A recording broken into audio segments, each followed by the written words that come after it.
अस्सलाम वालेकुम friends. Hopefully आप बहुत अच्छे होंगे, खैरियत से होंगे।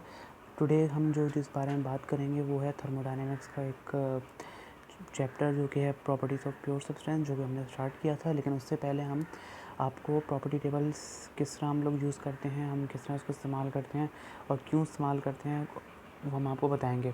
प्रॉपर्टी टेबल हम लोग इसलिए इस्तेमाल करते हैं क्योंकि बाज़ जगह पे, सबसे पहले मैं आपको बता देता हूँ कि ये होता क्या है यहाँ पर। ये जो है यहाँ पर लिखा हुआ कि the properties of the saturated liquid and the saturated vapour for the water are listed in table A4 and A5. Both tables are given the same information. The only difference is that in table A4 properties are listed under temperature, and A5 table the properties are table under pressure. Therefore it is most convenient to use table A4 one temperature is given. Means यहाँ पर ये कहना चाह रहे हैं कि जब भी हमें, अगर आपको प्रेशर निकालना है किसी चीज़ का, किसी भी किस्म का प्रेशर निकालना है, तो हम लोग टेबल A4 में आपको शो कर दूंगा ये कि टेबल किस टाइप के होते हैं। लोगैरिथम में टेबल टाइप के होते हैं, लेकिन ये टेबल आपको शो कर दूंगा। अब टेबल A4 जो होता है वो बाज़ औक़ात आपको ज़्यादातर क्या, हमेशा ही आपको प्रेशर दिया गया होगा या नहीं, सॉरी, A4 जो टेबल होता है, अगर आपको टेम्परेचर दिया हुआ है तो आप टेम्परेचर को देखते हुए आप प्रेशर निकालते हो, यानी टेम्परेचर आपको दिया हुआ है तो इस टेबल में जाकर आपकी टेम्परेचर टेबल कहलाता है A4। टेम्परेचर को देखते हुए आप प्रेशर निकालते हो, या कोई और चीज़ निकालनी है आपको, स्पेसिफिक वॉल्यूम, एंथैल्पी या एंट्रोपी या वगैरह वगैरह, कोई और चीज़ निकालनी है आपने, तो आप इस तरह निकालते हो। अगर आपको A5 टेबल चाहिए, A5 टेबल किसके लिए होता है? प्रेशर के लिए। जब भी आपको प्रेशर दिया गया होगा तो आप A5 टेबल यूज़ करोगे, मतलब कोई चीज़ निकालने के लिए। अब यहाँ पर जो लिखा हुआ है इन्होंने कि वी एफ जो होता है, हाँ, स्पेसिफिक वॉल्यूम जो होता है, एक और चीज़ पता चलूँ, स्पेसिफिक वॉल्यूम क्या होता है? स्पेसिफिक वॉल्यूम होता है आपके पास कि स्पेसिफिक वॉल्यूम होता है कि जब भी आप वॉल्यूम को जो कि वॉल्यूम होता है, एक सिंपल वॉल्यूम होता है, आप कहते हैं वॉल्यूम, जो कि space occupied by the matter is known as volume, यानी मैटर यानी किसी किस्म का लिक्विड, सॉलिड या गैस ने जो स्पेस ऑक्यूपाई की हुई है किसी भी एरिया में, तो वो कहलाती है आपके पास वॉल्यूम। अब वॉल्यूम को अगर हम लोग डिवाइड कर दें मास से थ्योरेटिकली तौर पे, तो वो कहलाते हैं हमारे पास स्पेसिफिक वॉल्यूम। अब Vf जो है यहाँ पर हम लोग लेते हैं जितनी भी F प्रॉपर्टीज़ होती हैं हमारे पास, F जितनी प्रॉपर्टीज़ यहाँ पर यूज़ होंगी, चाहे वो एंट्रोपी के लिए यूज़ होंगी, एंथैल्पी के लिए यूज़ होंगी या वॉल्यूम के लिए यूज़ होंगी, सब में हम लोग यूज़ करेंगे। मतलब सब ये जो F जो क्वांटिटीज़ होती हैं जितने भी, चाहे Vf हो, SF हो, SF इज़ फॉर एंट्रोपी। इसके अलावा आपके पास UF हो, UF क्या है? इंटरनल एनर्जी, यानी सैचुरेटेड लिक्विड, यानी लिक्विड की इंटरनल एनर्जी। हम लोग यहाँ पर F जो है वो लिक्विड की यूज़ करते हैं, और G यहाँ पर हम लोग यूज़ करते हैं गैस के लिए, चाहे वो सुपर हीटेड, मतलब सुपर हीटेड तो गैस ही होती है, बट जो है सैचुरेटेड, मतलब हम लोग ले लें, मगर सैचुरेटेड वेपर हम लोग कह लें तो वो हम लोग यूज़ करेंगे VG। तो इस तरह करके होता है। अब इसके बाद क्या है, इसका डिफरेंस जो कहलाता है VFG, यानी VG माइनस VF, यहाँ पर जो दिखाया है कि आपको VG माइनस VF, तो ये होता है। इसके अलावा जो होता है तो क्वांटिटी HFG, जो HFG यहाँ पर क्वांटिटी यूज़ की गई है, मतलब HF जिसमें ये VFG है वहाँ पर HFG भी हो सकता है, वो कहलाती है एंथैल्पी ऑफ वेपराइजेशन कहलाती है, कि जितनी क्या कह रहे हैं इसके अंदर कि it represent the amount of energy needed to vaporize unit mass over saturated liquid at the given temperature और प्रेशर, यानी गिवन टेम्परेचर, यानी किसी भी टेम्परेचर या प्रेशर पे अगर हम लोग सैचुरेटेड लिक्विड को, यानी उस सैचुरेटेड लिक्विड के मास को अगर हम लोग वेपराइज करते हैं, वो कहलाती है हमारे पास एंथैल्पी ऑफ वेपराइजेशन। इसके अलावा हम कुछ के प्रॉब्लम्स देख लेते हैं जो कि मोस्ट इंपॉर्टेंट होते हैं, और मतलब ज़्यादातर लोग उसको देखते हैं। तो यहाँ पर क्या कह रहे हैं, सबसे पहले प्रॉब्लम देख लेते हैं। ये है प्रॉब्लम 3-1, और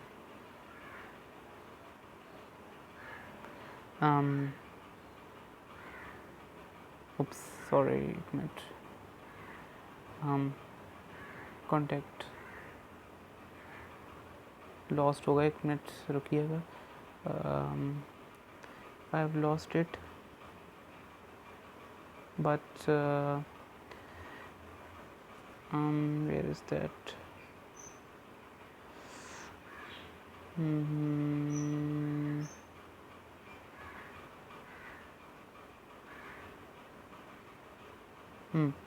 आ गया हमारे पास, बीच में मेरे पास हो गया था थोड़ा, खैर इग्नोर इट।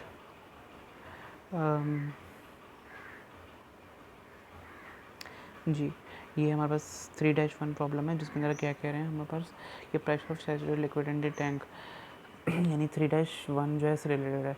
अब क्या कह रहे हैं उसके अंदर the rigid tank contains 50 kilogram of saturated liquid water at 90 degree centigrade, यानी 90 डिग्री सेंटीग्रेड पे आपको सैचुरेटेड लिक्विड वाटर मिल रहा है जो कि जिसका मास उन्होंने दे दिया 50 kilogram. Determine the pressure in the tank and the volume of the tank, यानी वो टैंक का जो किसी भी किस्म का टैंक जो कन्फाइंड टैंक है जिसके अंदर ये पूरा मतलब ये मैटर मौजूद है उसके अंदर जो वो उसका वॉल्यूम हमें टैंक का मालूम करना है। इसके अलावा हमें इस टैंक के अंदर प्रेशर जो डेवलप हो रहा है इस वजह से, क्योंकि ये प्रेशराइज चीज़ें होती हैं जिससे प्रेशर डेवलप हो रहा है अंदर जितना भी प्रेशर डेवलप हो रहा है वो आपको मालूम करना है। अब क्या कह रहे हैं यहाँ पर कि द सोल्यूशन में क्या कह रहे हैं the rigid tank contain saturated liquid water जो कि सबको पता है ऊपर दिया हुआ है। द प्रेशर एंड वॉल्यूम जो कि मालूम करना है। The state of the saturated liquid is shown in TV diagram since resistance condition exist in the tank the pressure must be saturation है। हाँ, क्या कह रहे हैं यहाँ पर आपको सबसे पहले कि चूँकि यहाँ पर क्या है सैचुरेटेड लिक्विड वाटर दिया हुआ है इन्होंने, तो क्या होता है कि ऐड के मतलब सैचुरेटेड लिक्विड वाटर में आपको टेबल A4 या A5 यूज़ करना होता है। हमेशा याद रखिए जब भी हमें सैचुरेटेड लिक्विड वाटर यूज़ होगा टर्म या सैचुरेटेड वेपर यूज़ होगा तो हमें A4 या A5 यूज़ करना होता है। लेकिन चूँकि क्या है ये हम लोग यहाँ पर टेम्परेचर दे दिया हुआ है ऑलरेडी इन्होंने 90 डिग्री सेंटीग्रेड, तो उस पर हम लोग A4 के ज़रिए क्योंकि टेम्परेचर A4 से निकालते हैं हम इससे यहाँ से प्रेशर निकाल लेंगे। इसके अलावा स्पेसिफिक वॉल्यूम हम लोग निकाल लेंगे 90 डिग्री सेंटीग्रेड पे जो कि मतलब A4 टेबल से ही हम निकाल लेंगे इसको भी, जो कि क्योंकि ये सैचुरेटेड लिक्विड है तो वैसे हम लोग VF टर्म यूज़ कर रहे हैं और इससे हम निकाल लेंगे अपना सैचुरेटेड लिक्विड। इसके अलावा हम लोग total volume of the tank becomes, यानी टोटल वॉल्यूम हमें ओरिजिनल वॉल्यूम चाहिए, हमें स्पेसिफिक वॉल्यूम नहीं चाहिए। स्पेसिफिक वॉल्यूम के लिए क्या होता है कि हम वॉल्यूम को डिवाइड करते हैं मास से तो हमारे पास बन जाता है स्पेसिफिक वॉल्यूम, बट यहाँ पर हमें चाहिए सिर्फ वॉल्यूम टैंक का। सो वॉल्यूम के लिए हम लोग मास इंटू स्पेसिफिक वॉल्यूम हो जाएगा तो हमारे पास वॉल्यूम निकल आएगा इस तरह, जो कि 0.05188 क्यूबिक मीटर। अब क्या दूसरा भी सवाल ऐसा ही है, इन्होंने इसके अंदर बस इसके अंदर चेंजिंग ये है मतलब A5 टेबल यूज़ कर लिया हमने यहाँ पर क्योंकि हमें दिया हुआ है यहाँ पर ये जो नहीं ये भी इस टाइप का ही फॉर्मूला है, मतलब इस टाइप की इसके अंदर चीज़ें हैं सारी। इसके अंदर बस आपको मास मालूम करना है बस, तो इसका फॉर्मूला वो इस्तेमाल होगा। बस इसके अंदर टेबल जो है A-5E वैसे इतना यूज़ नहीं होता है लेकिन फिर भी चलें, ये चूँकि यहाँ पर पाउंड और फीट इस्तेमाल किया गया है, मैं साइज इस्तेमाल किया गया है तो उस वजह से ये इसकी कैलकुलेशन कुछ ऐसे होगी। खैर आगे चलते हैं। और इसके अलावा और कौन कौन से हमारे पास हैं, हाँ saturated liquid vapour mixture. Saturated liquid vapour mixture क्या होता है कि हमारे पास हाँ उसको हम लोग डिफ़ाइन करते हैं एक नई टर्म से जो कि कहलाती है हमारे पास क्वालिटी। क्वालिटी के ज़रिए हम लोग सैचुरेटेड लिक्विड वेपर मिक्सचर को डिस्क्राइब करते हैं, क्योंकि क्वालिटी जब तक हमें नहीं पता होगी हमें ये इस बात का बिल्कुल हम लोग अंदाज़ा नहीं लगा सकते कि कितना मतलब उसके अंदर कितना लिक्विड मौजूद है या कितनी गैस मौजूद है किसी भी कन्फाइंड टैंक में। ये टैंक में अगर आपने एक गैस भरी हुई है या क्योंकि कंप्रेस गैस है ज़ाहिर है वो होगी लिक्विफाई होगी, लेकिन उसके अंदर गैस के भी मॉलिक्यूल होते हैं बहुत ज़्यादा, तो कितना क्वांटिटी इसमें मौजूद है तो हमको उसको डिस्क्राइब करते हैं हम लोग क्वालिटी टर्म से जो कि एक्स जो कि क्वालिटी टर्म कहलाती है। एक्स क्या होती है हमारे पास मास ऑफ द वेपर, यानी total mass of the vapour जो होता है यहाँ पर जो लिखा हुआ है मास of the vapour divide by mass of the मेरा टोटल मास, यानी वेपर का मास को हम लोग डिवाइड करते हैं उस पूरे टैंक के टोटल मास से, तो वो कहलाता है हमारे पास क्वालिटी बन जाती है। ये हमेशा रेंज इस क्वालिटी क्या होती है 0 से लेकर 1 तक, यानी 0 से लेकर 1 तक इसकी रेंज होती है क्वालिटी की। इसके अलावा क्या है कि क्वालिटी जो होती है यहाँ पर दिया होगा उन्होंने it's values between 0 and 1 the quality of the system that consist of the quality of system that consist of saturated liquid is 0, यानी अगर 0 होगी क्वालिटी की अगर वैल्यू 0 होगी तो होगी सैचुरेटेड लिक्विड हमेशा, और अगर हमारे पास 1 होगी तो होगी सैचुरेटेड वेपर। हाँ क्योंकि लिक्विड यानी इसका मतलब ये है कि सैचुरेटेड लिक्विड का मतलब है कि पूरा का 0 का मतलब क्या है कि हम अगर 0% है क्वालिटी, इसका मतलब क्या है पूरा का पूरा सैचुरेटेड लिक्विड भरा हुआ है, और अगर 1 है तो उसका मतलब पूरा वेपर भरा हुआ है। लेकिन अगर 0.9% है, 0.9% का मतलब होता है कि आपके पास 0.9% क्वालिटी है, यानी 0.9% यानी आपके पास 90% जो है आपके पास वो है सैचुरेटेड लिक्विड और 0.1% आपके पास वेपर है। तो ऐसा कुछ सिलसिला है इसका। इसके अलावा हम यहाँ पर बेसिक डेरिवेशंस हैं, मतलब डेरिवेशन हम लोग इसको ऐसे डिस्कस नहीं करेंगे, लेकिन यहाँ पर जो मेन फार्मूलाज हैं वो ये हैं, x equal to V average minus V F upon V F G, जो कि बहुत करंटली यूज़ होता है। ये हम लोग इंथैल्पी के लिए यूज़ करेंगे। इनके यूनिट्स तकरीबन सेम रहते हैं, किलो जूल पर किलोग्राम। इंथैल्पी और इंटरनल एनर्जी के फार्मूलाज जो हैं वो ये हैं, U F plus x U F G, H F plus x H F G. आगे हम बहुत सारे ऐसे इस्तेमाल करेंगे सवालात, जैसे कि ये है,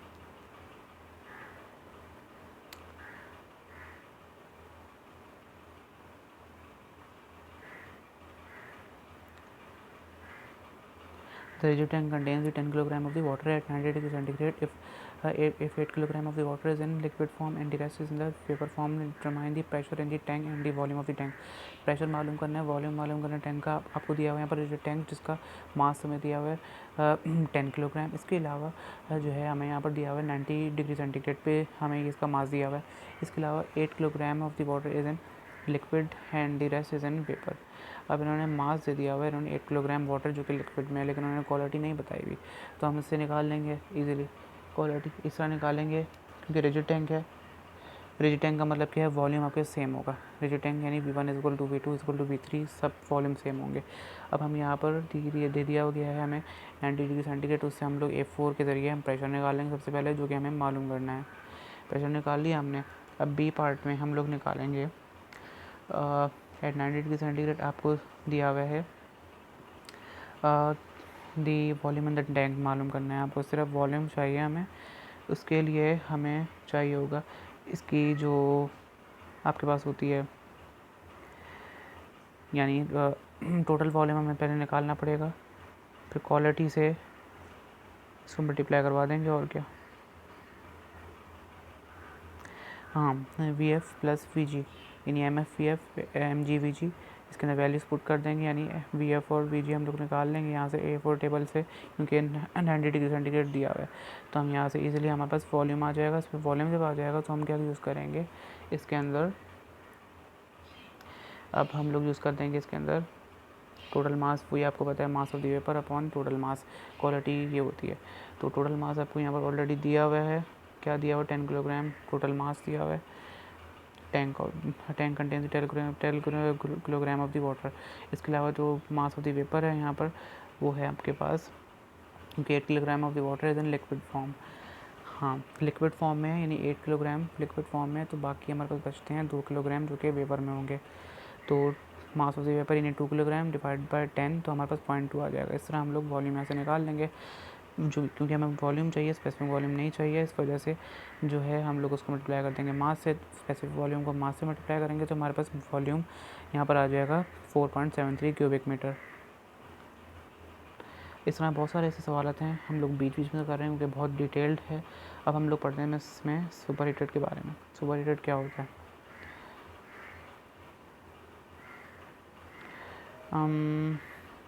एक मिनट इसके अंदर हम लोग और चीज़ देख लेते हैं, क्योंकि काफ़ी डिटेल्ड है, तो डिटेल्ड चीज़ें हैं काफ़ी, इस वजह से हम लोग कुछ ऐसा इसमें देख रहे हैं जो कि आसान हो काफ़ी। The ideal gas equation of state, मतलब आसान नहीं हो, डिटेल्ड चीज़ें तो आपको थोड़ा टाइम लगेगा इसके अंदर देखने में, बट जो सबको वेल नोन चीज़ें होती हैं, जो कि वेल डिज़ाइन चीज़ें होती हैं, जो कि सबको मालूम होती हैं, तो हम देख रहे हैं। Ideal gas equation of state, जैसे कि सबको पता है कि ideal gas equation P V equal to MRT होता है, या P V equal to RT होता है। P V equal to RT जिसमें pressure, volume, general gas constant और टेम्परेचर इन्वॉल्व होते हैं, जैसे कि यहाँ पर दिया हुआ है। इसके अलावा इसके वेरियस यूनिट्स हैं यहाँ पर, जो कि आर जो यहाँ पर जनरल गैस कांस्टेंट होता है, और RU जो यहाँ पर दिया हुआ है यूनिवर्सल गैस कांस्टेंट। इसके अलावा हमें यहाँ पर वेरियस वैल्यूज़ हैं आर की, जैसे कि आपको दिख रही होंगी यहाँ पर RU की वैल्यू बहुत सारे, मतलब उसके लिए क्या कहते हैं, आपके मुख्तलिफ यूनिट्स के सिस्टम के लिए आपको मुख्तलिफ यूनिट दिए गए हैं यहाँ पर। इसके अलावा आपको जो दिया गया है यहाँ पर वो ये दिया हुआ है कि दो स्टेट्स अगर हों, अगर किसी सिस्टम की दो स्टेट्स हैं हमारे पास, यानी एक स्टेट 1 है इनिशियल स्टेट में, स्टेट 2 पे मतलब फाइनल स्टेट में हमारे पास सेकंड स्टेट है, तो हम लोग यूज़ कर सकते हैं P1 V1 upon T1, P2 V2 upon T2, ये हम लोग यूज़ कर सकते हैं। इसके अलावा हम ये तो सब कॉमन ऑब्जर्वेशन है, जो कि बहुत आसान सा सवाल है कि determine the mass of the air in the room whose dimensions, ये दी हुई है आपको, यानी वॉल्यूम दिया हुआ है, length into breadth into height, और प्रेशर दिया हुआ है और टेम्परेचर दिया हुआ है। प्रेशर हमेशा किलो पास्कल में यूज़ होगा क्योंकि स्टैंडर्ड है। हम डिग्री सेंटीग्रेड को कन्वर्ट कर देंगे केल्विन में। इसके अलावा हमारे पास वॉल्यूम ऑलरेडी दिया हुआ है हमारे पास, तो हम इसको क्यूबिक मीटर में तो ऑलरेडी कन्वर्ट हो ही रहा है, तो हम इससे ईजीली हम मास मालूम कर लेंगे PV=mRT से। अब कंप्रेसिबिलिटी फैक्टर जो है, सबसे पहले ये जो इम्पोर्टेंट चीज़ है, ये बहुत ज़्यादा इंपॉर्टेंट चीज़ है। कंप्रेसिबिलिटी फैक्टर बहुत इंपॉर्टेंट चीज़ है, यानी measure of deviation from the ideal gas behaviour. यानी कोई भी गैस जो होती है वो आइडियल गैस नहीं होती है, हो ही नहीं सकती कोई चीज़ जो है दुनिया की, हो ही नहीं सकती आइडियल गैस। तो क्या मतलब कोई भी इस दुनिया की चीज़ आइडियल नहीं होती। आइडियलिटी सिर्फ जो है आपके पास नहीं आ सकती है, कभी भी नहीं हो सकती आइडियल चीज़। और गैस, अब हम लोग आइडियल गैस से कंपेयर करते हैं तमाम गैसेस को, क्योंकि जो हाइड्रोजन गैस होती है, ज़्यादातर हाइड्रोजन गैस को आइडियल गैस माना जाता है। यानी इस टाइप की गैसेस जो हैं वो आइडियल समवॉट कंसिडर की जाती हैं, बट होती नहीं है आइडियल। सो ये जो है आइडियल गैस, यानी आइडियल गैस जो है, जो कंप्रेसिबिलिटी फैक्टर होता है वो हमेशा या तो ग्रेटर देन 1 होता है या लेस देन 1 होता है, और यहाँ इक्वल टू 1 होता है। यानी अगर ग्रेटर देन 1 होगा तो हमारे पास, यानी ग्रेटर देन यूनिटी होगा तो इसका मतलब क्या है, पॉजिटिव डेविएशन आ रही है हमारे पास, और लेस देन 1 होगा तो नेगेटिव डेविएशन आ रही है हमारे पास। तो कुछ ऐसे करके होगा। इसके अलावा हमारे पास नई टर्म आ जाती हैं जो कि रिड्यूस प्रेशर है, रिड्यूस टेम्परेचर, जो कि हम अगली वीडियो में देखेंगे कि क्या होती है। बाकी इससे रिलेटेड जो हैं वेरियस न्यूमेरिकल्स हैं, जो कि सबसे पहले तो आपको यहाँ पर दिया हुआ है।